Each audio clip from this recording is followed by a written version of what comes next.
Leaks point to a partially transparent back on the iPhone 18 Pro and Pro Max, a tiny hole-punch camera up front with Face ID hidden under the display, and a camera upgrade that could change how your photos look, day and night. If any of this lands, we're talking about the boldest visual shift since the Notch, without giving up that clean Apple look. Quick reality check before we dive in. What you're about to hear is based on early reports and supply chain chatter. Nothing is confirmed by Apple. Details can change, but they paint a clear picture of where the iPhone 18 Pro lineup might be headed, and why you might actually care. The front, let's start with the front of the phone. The rumor is a smaller hole punch for the selfie camera and under-display Face ID. Translation: most of that sensor array disappears beneath the screen. You keep Face ID's convenience, but the real estate at the top of your display opens up.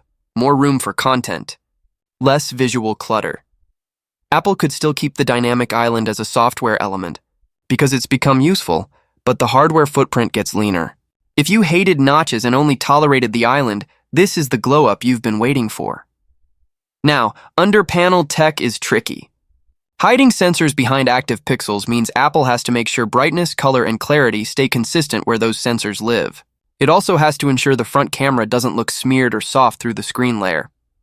If anyone obsesses over these details, it's Apple, and so expect them to aim for a "you can't tell it's there" result. Will it be literally invisible? Probably not. You'll still see a small punch hole for the camera. But the Face ID hardware itself fading out of sight, that's a massive step toward the all-screen dream people have wanted for years. The display, another detail flying under the radar. The screen shape might change, not the size, but the corner curvature. Sounds small, but if you use your phone all day, those micro curves matter. Softer corners can make the phone look more modern, feel more comfortable in the hand, and reduce the visual distortion you sometimes notice near the edges of photos and videos. It's the kind of design tweak that doesn't scream new, but it adds up every time you look at it. The cameras now. The big one. Variable aperture on the main camera. This is a huge deal if it's done right. Think of aperture like the pupil of your eye. In bright light, it narrows to keep things crisp. In low light, it opens to let in more light. Most phones pick one aperture and lean on software to do the rest. A variable aperture lets the phone adapt in hardware. In daylight, the lens can stop down to capture sharper details across the frame. Less overexposure, fewer blown highlights. At night, the lens can open up to pull in more light for cleaner, less noisy images and faster shutter speeds that help freeze motion. Where it gets exciting is video and portraits. Variable aperture lets Apple decide not just how bright the shot looks, but how it feels, more background blur when you want it, more depth of field when you need it. And when you combine that with Apple's computational photography, smart HDR, deep fusion, photonic engine, you're giving those algorithms better raw material to work with. That's where image quality jumps. Even if Apple uses a two-step system, say one wide-open value for low light and one stop-down value for bright scenes, that's still powerful. Less software fakery, more true optical control. Here's the twist. The design of the camera island itself reportedly stays the same. No wild new shape, no diagonal to vertical drama. At first, that sounds boring, but it could be smart. Keeping the island familiar means your cases and accessories might still fit. And Apple can focus on what's inside. Bigger sensors, better glass, refined stabilization without an awkward hump pretending to be innovation. Subtle confidence beats loud redesigns that don't help your photos. The transparent back all right. Here's the rumor that'll make people stop scrolling. A transparent lower back on the Pro models. If you've seen nothing phones, you know the look, hardware you can actually see. But Apple wouldn't copy and paste that vibe. Expect a cleaner, more disciplined window that reveals just enough to be striking. Think the MagSafe ring and alignment magnets.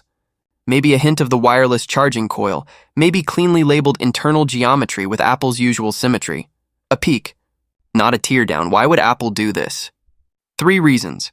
It's a visual signature you'll recognize from 10 feet away.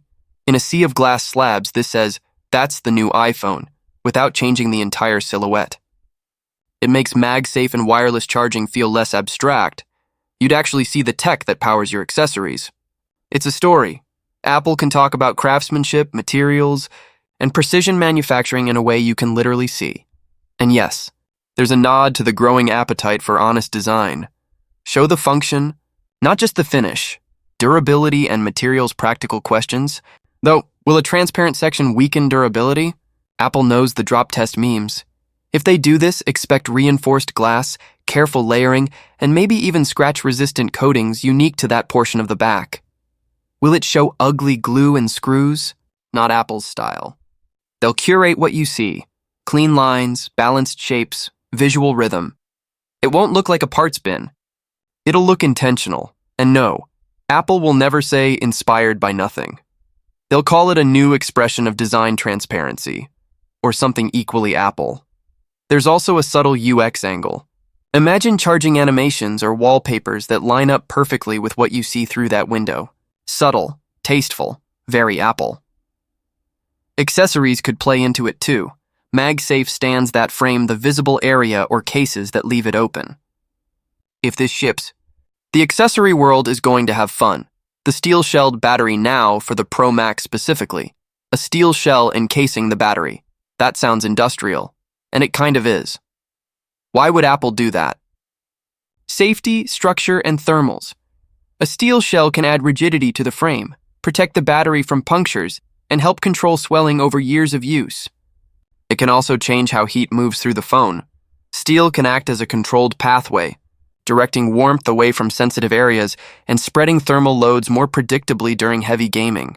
4K video or fast charging. The trade-off? Weight steel isn't light, but the Pro Max already uses premium materials, and Apple has been steadily optimizing weight with titanium frames and internal redesigns. If they add steel around the battery, it'll be because the benefits outweigh the grams, better longevity, improved safety, and a tighter, more solid feel. There's another angle.